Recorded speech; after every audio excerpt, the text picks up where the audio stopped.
Muy buenos días, distinguidas. A very good morning to you all, distinguished delegates. Good morning.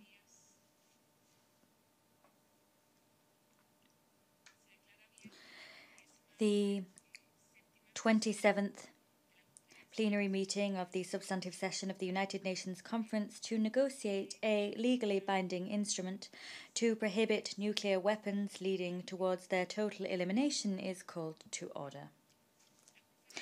The conference will now continue its consideration of Agenda Item 19.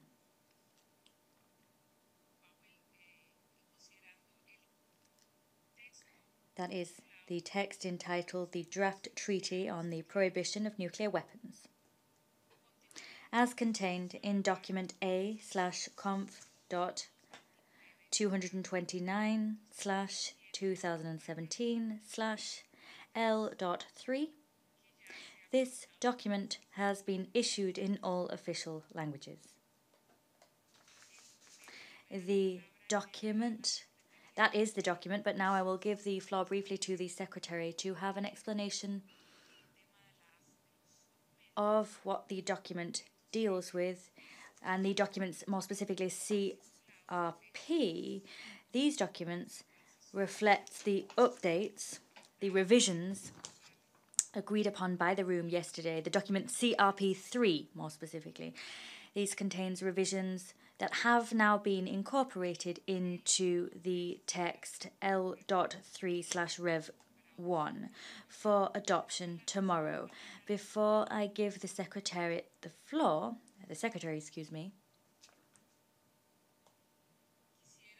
I wish, if I may, to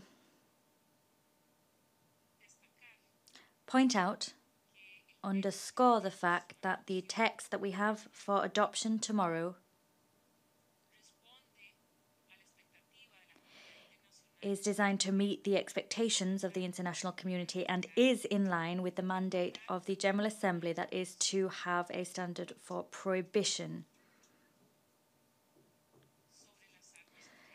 A treaty on the prohibition of nuclear weapons. These are the only weapons of mass destruction which are not yet the subject of a treaty designed to pursue prohibition. Such a treaty is an expectation of the international community and of the General Assembly. Both the international community and the General Assembly have that expectation, and we are looking to meet that expectation. We also have an institutional structure which will allow the regime to develop, grow stronger over time, and develop to fall in line with new requirements which may arise as time goes by. It has balances within it which allow us to discharge the mandate of the United Nations General Assembly. And thus, as we approach tomorrow, we are preparing to conclude our work and ultimately to fully discharge this mandate and be able to submit this tangible product of our work. I'd like to thank all of you indeed, and when I say all of you, I'm talking about the conference as a whole, the delegates, the Secretariat, my team. I'm very grateful for the work that we've been completing as a team in recent weeks, and I'm grateful to you all for your efforts. With those words, I wish to ask the Secretary to explain to us how we are to manage the documents as we move to tomorrow's session on the 7th of July.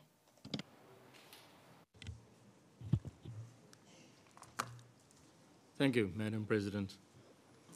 As delegations are aware, the translated versions, L3 document, are out on the website this morning. This is the translation of the Alex document that was sent out on Monday evening. So it's available in all 6 languages on the website. You will also see on the website next to that is CRP3. This is basically the revisions that we went over yesterday in this room, and that's reflected in CRP3. So these 2 documents should be read in conjunction regarding the language that we'll be addressing tomorrow when we come to the plenary meeting. What will happen is the revisions in CRP3 will be integrated into the L3 document and issued as a rev, but all the language is already there. The President will also announce straight after this that they will be breaking into informal consultations for language groups to start going through that text, just to ensure that the language actually captures the intent of what is actually discussed in the room, so that the language versions are accurate. If I could just ask those facilitators that are appointed to look through those texts, if they could report on if there are any misinterpretations or mistranslations at all by noon, if it's possible today, so those can also be captured in the ref that is to be issued in time for us to address it tomorrow in the plenary. I thank you.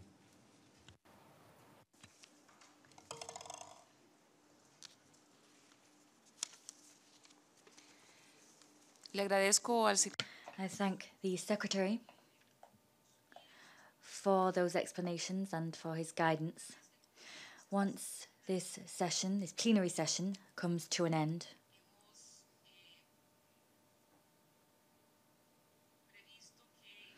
it is our idea that in this conference room, the delegations that will conduct the revision of the Spanish text will stay. That's our intention. They will stay in the room. And the delegations that will revise the texts in French and Arabic will work in conference room 6.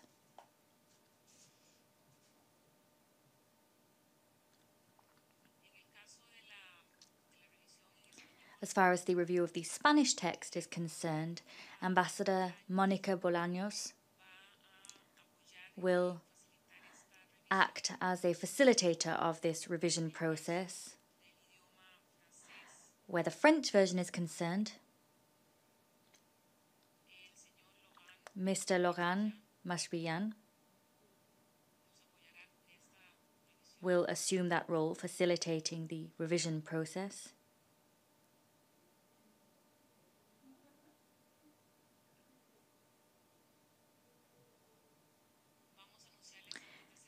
Before we close, we will inform you of who the facilitator will be for the revision of the Arabic text.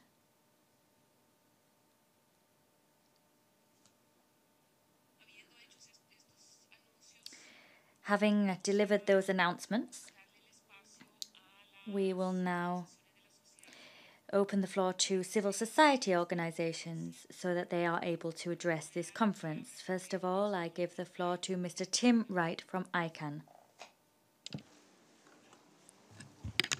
Thank you, Madam President. Great progress was made over the past 3 weeks. Each new draft of this landmark agreement was stronger than the last, reflecting the tremendous resolve of those in this room to establish the most robust, powerful instrument possible. We are, it seems, on the cusp of a truly historic moment, when the international community declares unambiguously, for the first time, that nuclear weapons are not only immoral, but also illegal. There should be no doubt that the draft before us establishes a clear, categorical ban on the worst weapons of mass destruction. This treaty forbids a state party from claiming to be protected by these abhorrent devices or engaging in any military preparations to use them. A state party allied to a nuclear-armed state must ensure that its defence plans and security policies do not involve or foresee in any circumstances whatsoever the possible use of nuclear weapons by that state on its behalf. The treaty also forbids a state party from financing the development and manufacture of nuclear weapons, whether directly or indirectly.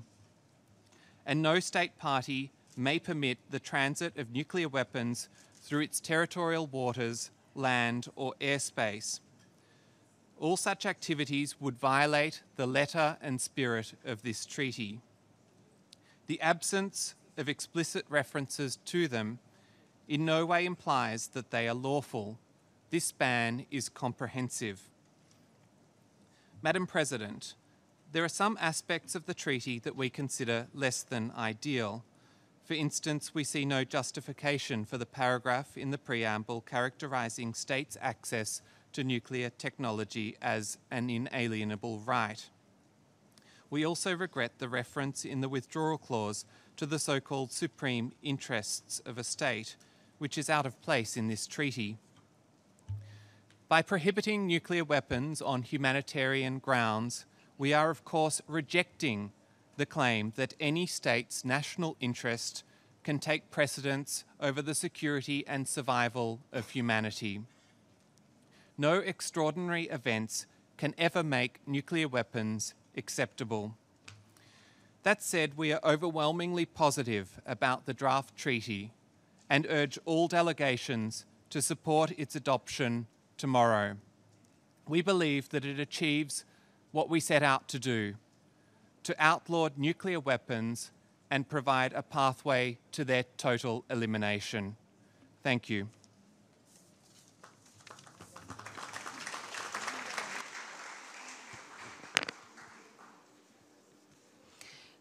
Le agradezco. I thank Mr. Tim Wright from ICANN. I now give the floor to Vanessa Grief in the IPPNW. Thank you, Madam President, for facilitating this conference, an inspiring effort of international cooperation. This draft treaty to prohibit nuclear weapons has particular resonance for all the peoples and countries around the world that have experienced nuclear weapons testing. Many lands have been used to test weapons in their early stages of development. In many countries, indigenous peoples and military service workers and personnel have all been affected by these early tests. For other countries, including the islands of the Pacific, my home, nuclear weapons were tested on atolls and above the seas, destroying homelands, removing people forever from their lands. But we wish to stress that the impacts of nuclear weapons testing across the world was the same, causing medical and health problems, including cancers, evident from one generation to the next. The health impacts in particular are ongoing. Alongside the survivors of the bombs used on Hiroshima and Nagasaki, test victims have all been determined to ensure that these experiences are never felt again. The provisions in the treaty to address victim assistance are vital to answering the impacts of nuclear weapons, which have a gender dimension, particularly impacting on women, and which also have particular impacts on children.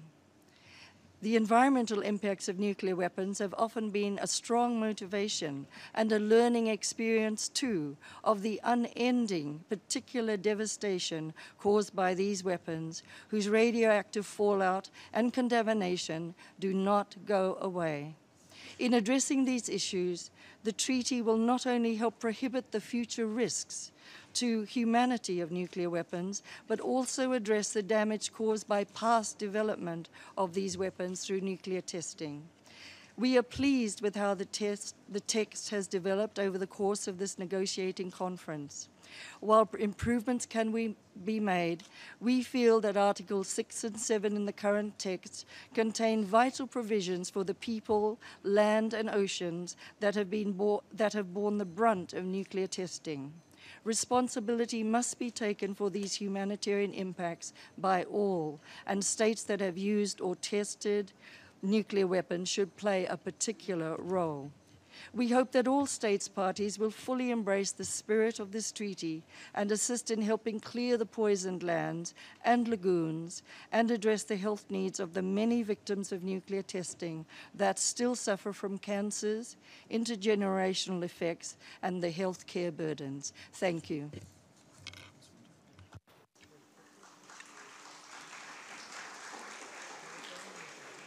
Le agradezco a la señora. I thank Ms. Van Griffen for that statement. I now give the floor to Senator Scott Ludland from Australia.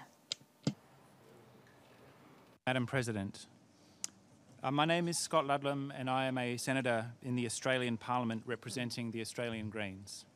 You will understand that I'm not here to represent the views of my government. They have made those views clear by their absence. Thank you firstly, Madam President, and your staff for your skillful facilitation of this historic process which is now so close to its conclusion. I want to also offer my profound thanks to all of the delegations who have put months and in some cases years into bringing this document together. It has truly been a partnership between governments and civil society organisations. I understand that simply banning nuclear weapons is not simple at all, and that not everyone got everything they wanted into the consensus text. But thank you all for the spirit of constructive engagement that you have brought to this work. And like all of you, I'm looking forward to a consensus agreement on this text tomorrow. I want to thank you firstly for responding to the collective will of your peoples and for listening to the voices of the Hibaksha, whose message has never been more important than today. This treaty will change the way that these weapons are spoken of all over the world, including in the states not represented today. It helps us as parliamentarians and civil society representatives to build the case for abolition. So as your work in here is now so close to its conclusion, for those of us returning to nuclear weapon states and their allies, our work is really only just beginning. We commit to all of you this morning to make our way home and campaign for our governments to recognise that this treaty is the best chance we have to build a truly secure world free of nuclear weapons. One by one, we will bring them into the room. So please know, you have allies and supporters in parliaments and civil society organisations in all of the nuclear-armed and umbrella states who are committed to bringing your work to fruition. Thank you for everything that you have done to make this moment possible.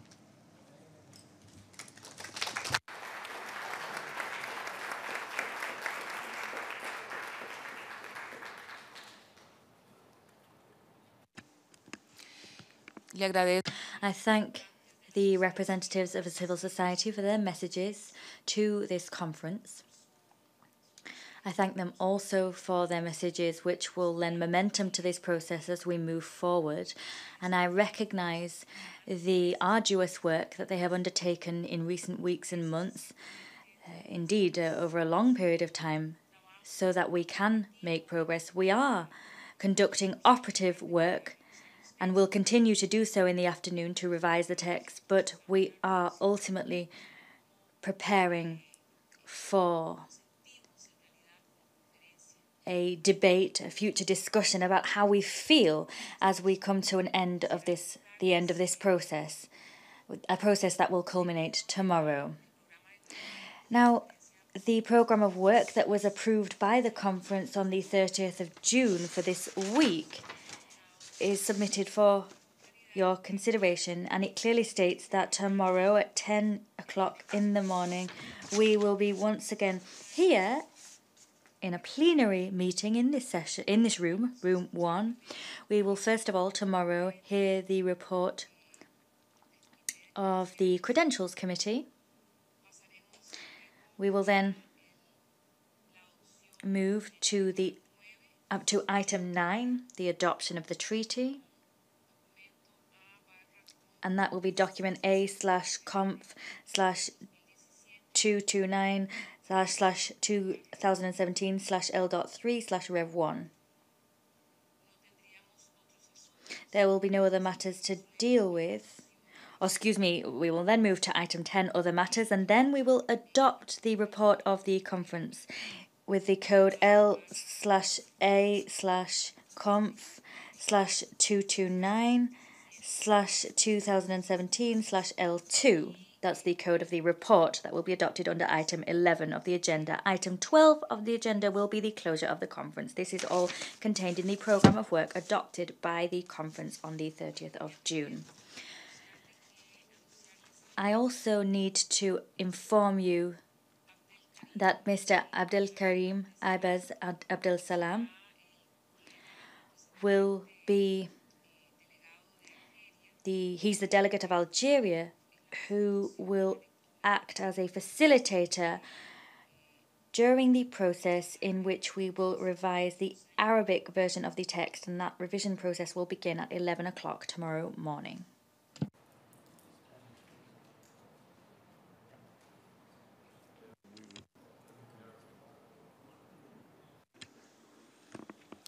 Vamos a permitir entonces que las delegaciones puedan.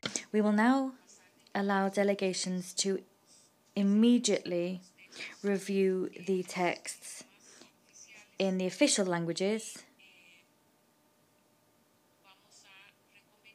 We will meet again tomorrow at 10 o'clock here for the closure of the conference after these review processes, which will begin now. The session is adjourned.